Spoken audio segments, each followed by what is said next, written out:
नमस्कार दोस्तों, मैं हूं आपका दोस्त और आज हम बात करेंगे एक ऐसे मुद्दे पर जो सीधे आपकी जेब से जुड़ता है। बात आपके पैसे की है। वो पैसा जो आपने दिन रात मेहनत करके कमाया है। आपकी इस मेहनत की गाढ़ी कमाई को हम नहीं चाहते कि आप यूं ही किसी ऑनलाइन धोखे में लुट जाने दें। आज के डिजिटल दौर में हम सब कुछ ऑनलाइन कर रहे हैं। शॉपिंग, बिल पेमेंट, एंटरटेनमेंट, सब कुछ। लेकिन ऑनलाइन पैसा खर्चते समय आप किसी गड़बड़झाले के शिकार ना हो, इसके लिए आपको थोड़ा सावधान रहने की ज़रूरत है। हम में से ज़्यादातर लोग ऑनलाइन कुछ भी खरीदते या साइन अप करते समय बिना सोचे समझे, बिना एक नज़र डाले बस आई एग्री या आई एक्सेप्ट बटन दबा देते हैं। हमें लगता है कि ये सिर्फ एक फॉर्मेलिटी है, लेकिन असल में हम एक कानूनी कॉन्ट्रैक्ट पर साइन कर रहे होते हैं। ये छोटी सी लापरवाही बाद में एक बड़ी मुसीबत का कारण बन सकती है, जिसमें आपका पैसा और आपकी पर्सनल जानकारी दोनों दांव पर लग जाते हैं। इन गैर ज़रूरी समस्याओं से बचने के लिए आपको कुछ बहुत ही ज़रूरी बातों का ध्यान रखना चाहिए, जिनके बारे में हम आज विस्तार से बात करेंगे। तो अगर आप भी अपनी डिजिटल लाइफ को सुरक्षित बनाना चाहते हैं और ऑनलाइन फ्रॉड से बचना चाहते हैं, तो इस वीडियो को अंत तक ज़रूर देखिएगा। हम आपको वो सारे टिप्स और ट्रिक्स बताएंगे जो आपको एक स्मार्ट और सुरक्षित ऑनलाइन कंज्यूमर बनाएंगे। मैं हितेश राज भगत आज आपको वो जानकारी दूंगा जो आपके बहुत काम आने वाली है। चलिए शुरू करते हैं और जानते हैं कि कैसे आप अपनी डिजिटल दुनिया को महफूज रख सकते हैं। सबसे पहले बात करते हैं उस आई एक्सेप्ट बटन की, जिसे हम अक्सर बिना पढ़े ही क्लिक कर देते हैं। इसे कहते हैं स्टैंडर्ड ऑपरेटिंग प्रोसीजर या SOP। हर कंपनी, हर सर्विस की अपनी कुछ शर्तें और नियम होते हैं। जब आप आई एक्सेप्ट पर क्लिक करते हैं तो आप कानूनी तौर पर उन सभी शर्तों को मानने के लिए तैयार हो जाते हैं, चाहे आपने उन्हें पढ़ा हो या नहीं। आपको लगता है कि ये लंबे चौड़े उबाऊ दस्तावेज कौन पढ़ेगा, लेकिन यहीं पर हम सबसे बड़ी गलती करते हैं। इन शर्तों में छुपा हो सकता है कि कंपनी आपके डेटा का इस्तेमाल कैसे करेगी, रिफंड पॉलिसी क्या है, या विवाद होने पर कानूनी कार्रवाई कहां होगी। इसलिए अगली बार किसी भी सर्विस के लिए साइन अप करने से पहले थोड़ा समय निकालकर इन शर्तों पर एक नज़र ज़रूर डालें। खास तौर पर उन सेक्शंस को ध्यान से पढ़ें जो आपकी प्राइवेसी, डेटा शेयरिंग, पेमेंट और कैंसिलेशन से जुड़े हों। अक्सर कंपनियां बहुत चालाकी से ऐसी बातें लिख देती हैं जो आपके खिलाफ जा सकती हैं। उदाहरण के लिए हो सकता है कि वे आपके डेटा को थर्ड पार्टी कंपनियों को बेचने का अधिकार रखती हों, या फिर किसी प्रोडक्ट के खराब निकलने पर उनकी कोई जिम्मेदारी न हो। आई एक्सेप्ट पर क्लिक करना एक डिजिटल हस्ताक्षर की तरह है। जैसे आप किसी कागज पर बिना पढ़े साइन नहीं करते, वैसे ही ऑनलाइन दुनिया में भी इस आदत को नई यस थोड़ी सी मेहनत आपको भविष्य में होने वाले बड़ा नुकसान और सिरदर्द से बचा सकती है। अब बात करते हैं DTH यानी direct to home service providers की। हम सब अपने मनोरंजन के लिए इन पर निर्भर हैं, लेकिन क्या आप जानते हैं कि ये कंपनियां अक्सर अपने नियम और शर्तें बिना किसी बड़े नोटिस के बदल सकती हैं। जब आप एक नया कनेक्शन लेते हैं तो आप उनके द्वारा तय की गई शर्तों पर सहमत होते हैं, लेकिन इन शर्तों में अक्सर एक क्लॉज होता है जो उन्हें भविष्य में इन नियमों को बदलने का अधिकार देता है। हो सकता है कि आज आपको कोई चैनल पैक एक निश्चित कीमत पर मिल रहा हो, लेकिन कल कंपनी उसकी कीमत बढ़ा दे या उस पैक से कुछ चैनल हटा दे। और क्योंकि आपने शुरुआत में ही उनकी शर्तों को मान लिया था, आप कानूनी रूप से कुछ नहीं कर सकते।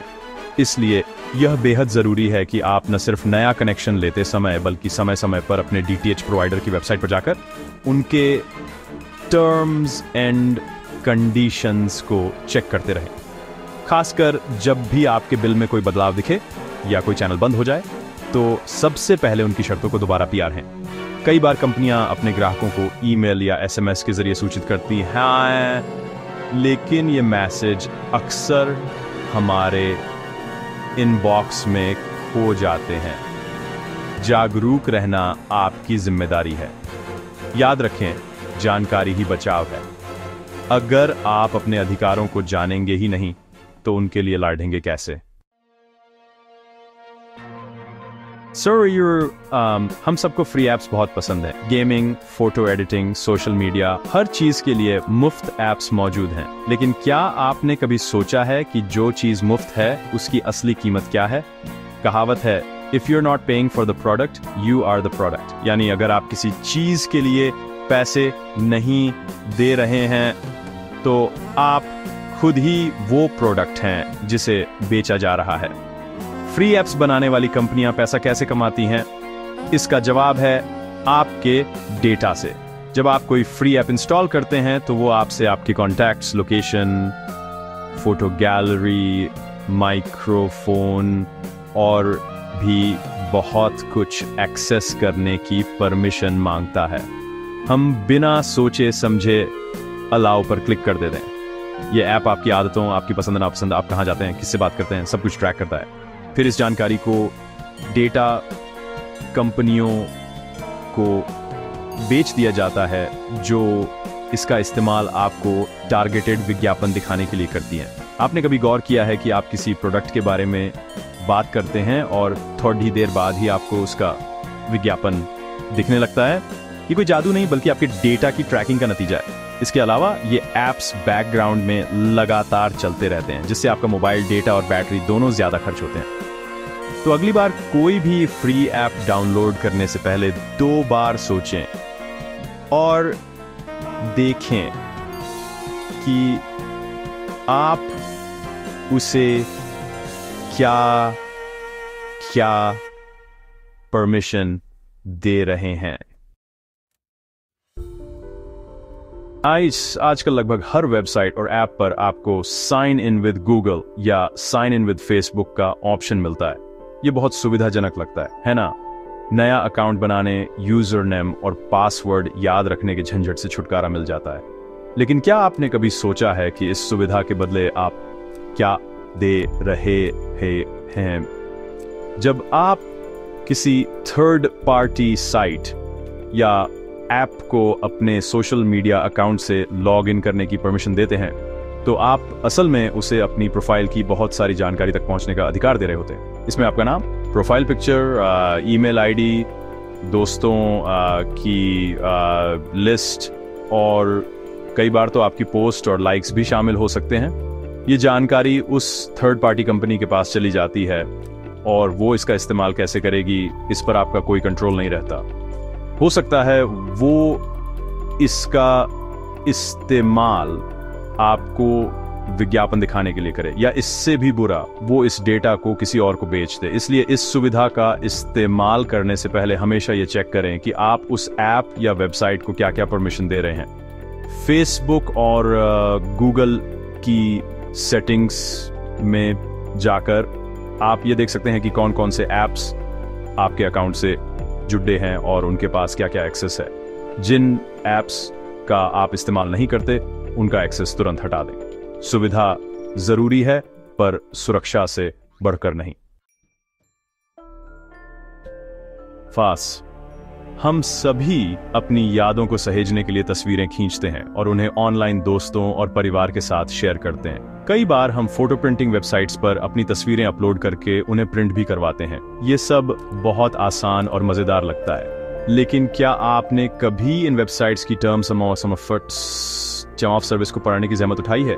ज्यादातर फोटो शेयरिंग और प्रिंटिंग वेबसाइट्स की शर्तों में एक क्लॉज होता है जो उन्हें आपकी तस्वीरों पर एक तरह का अधिकार दे देता है। इसका मतलब है कि जब आप अपनी फोटो उनकी साइट पर अपलोड करते हैं तो आप उन्हें उन तस्वीरों का इस्तेमाल करने, उन्हें मॉडिफाई करने और यहाँ तक कि उन्हें अपने प्रमोशनल मटेरियल में इस्तेमाल करने का लाइसेंस दे रहे होते हैं। कल्पना कीजिए कि आपने अपने परिवार की कोई निजी तस्वीर अपलोड की और कल वो उस कंपनी के किसी विज्ञापन में नजर आने लगे। आपको यह सुनकर झटका लग सकता है, लेकिन यह कानूनी रूप से संभव है क्योंकि आपने उनकी शर्तों को स्वीकार किया था। वे आपकी तस्वीरों के मालिक नहीं बनते, लेकिन उन्हें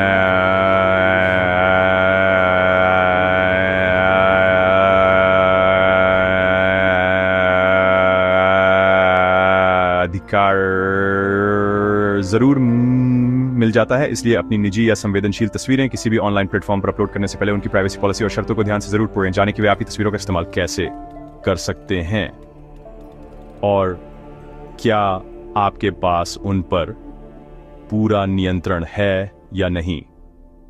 आपकी यादें अनमोल हैं, उन्हें किसी की मार्केटिंग का हिस्सा न बनने दें। ईमेल हमारी प्रोफेशनल और पर्सनल लाइफ का एक अहम हिस्सा है। हम इसका इस्तेमाल बातचीत करने, डॉक्यूमेंट भेजने और कई तरह की जानकारियों का आदान प्रदान करने के लिए करते हैं। लेकिन क्या आप जानते हैं कि ईमेल पर अपनी बहुत ज्यादा व्यक्तिगत जानकारी शेयर करना आपके लिए खतरनाक हो सकता है? जब आप किसी दोस्त या रिश्तेदार को ईमेल में अपनी पर्सनल डिटेल्स जैसे फोन नंबर, घर का पता या बैंक अकाउंट की जानकारी भेजते हैं, तो आपको लगता है कि ये सिर्फ आप दोनों के बीच है, लेकिन ऐसा हमेशा नहीं होता। अगर आपका या आपके दोस्त का ईमेल अकाउंट हैक हो जाता है तो ये सारी संवेदनशील जानकारी गलत हाथों में पड़ी DDH सकती है।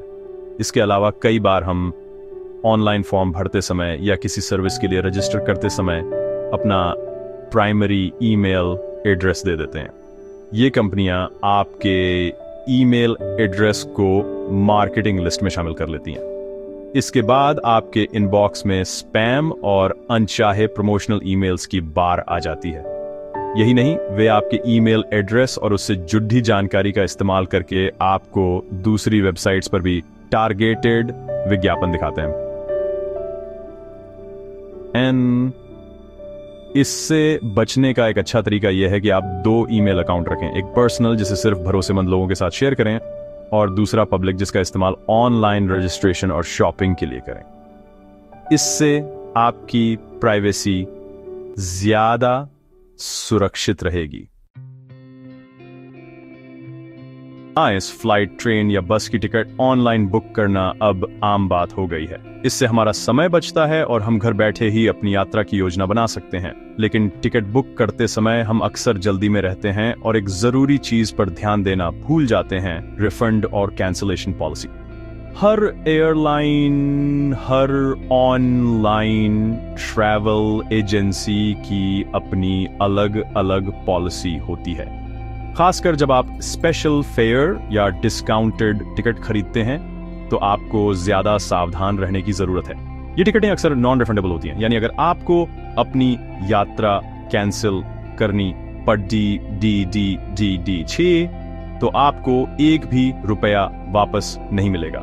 टिकट बुक करने के फाइनल स्टेप पर पहुंचने से पहले फेयर रूल्स या कैंसिलेशन पॉलिसी वाले लिंक पर क्लिक करके उसे ध्यान से PR जाने की टिकट कैंसिल करने पर कितना चार्ज लगेगा, क्या तारीख बदलने का कोई विकल्प है और अगर है तो उसकी फीस कितनी है। कई बार हम सोचते हैं कि हमारी यात्रा तो पक्की है, हमें कैंसिल करने की जरूरत नहीं पड़ेगी, लेकिन जीवन अनिश्चित है, कोई भी इमरजेंसी आ सकती है। अगर आपने पॉलिसी को ध्यान से नहीं पढ़ा है तो आपको बड़ा आर्थिक नुकसान हो सकता है। इसलिए अगली बार टिकट बुक करते समय सिर्फ कीमत पर ही नहीं बल्कि उससे जुड़े नियमों और शर्तों पर भी पूरा ध्यान दें। तो दोस्तों, आज हमने देखा कि ऑनलाइन दुनिया जितनी सुविधाजनक है उतनी ही जोखिम भरी भी हो सकती है अगर हम सावधान न रहें। चाहे वो आई एक्सेप्ट बटन पर क्लिक करना हो, फ्री एप्स का इस्तेमाल हो या फिर ऑनलाइन टिकट बुक करना, हर कदम पर आपको जागरूक रहने की जरूरत है। आपकी एक छोटी सी लापरवाही आपकी मेहनत की कमाई और आपकी निजी जानकारी दोनों को खतरे में डाल सकती है। लेकिन इसका मतलब ये नहीं है कि आप डिजिटल दुनिया का इस्तेमाल करना छोड़ दिए दें। जरूरत है तो बस एक स्मार्ट यूजर बनने की। इन सभी बातों का सार यही है कि आप कंट्रोल अपने हाथ में रखें। किसी भी कंपनी या ऐप को अपनी शर्तों को आंख बंद करके मानने की इजाजत न दें। हमेशा नियम और शर्तें पढ़ें, अपनी प्राइवेसी सेटिंग्स को नियमित रूप से चेक करें और किसी भी चीज को अपनी निजी जानकारी देने से पहले 2 बार सोचें। ऑनलाइन शॉपिंग करते समय अपनी पर्सनल जानकारी और पैसे की सुरक्षा के लिए इन बातों का हमेशा ध्यान रखें। याद रखिए, आपकी डिजिटल सुरक्षा की पहली जिम्मेदारी आपकी अपनी है। उम्मीद है कि इस वीडियो में दी गई जानकारी आपके काम आएगी और आप भविष्य में ज़्यादा सतर्क रहकर ऑनलाइन ट्रांजैक्शन करेंगे। अगर आपको यह वीडियो पसंद आया हो तो इसे लाइक करें और अपने दोस्तों और परिवार के साथ शेयर करें ताकि वे भी इन खतरों से बच सकें। आपके कोई सवाल या सुझाव हो तो नीचे कमेंट्स में ज़रूर बताएं। सुरक्षित रहें, सतर्क रहें। अगली वीडियो में फिर मिलेंगे एक और ज़रूरी जानकारी के साथ। धन्यवाद।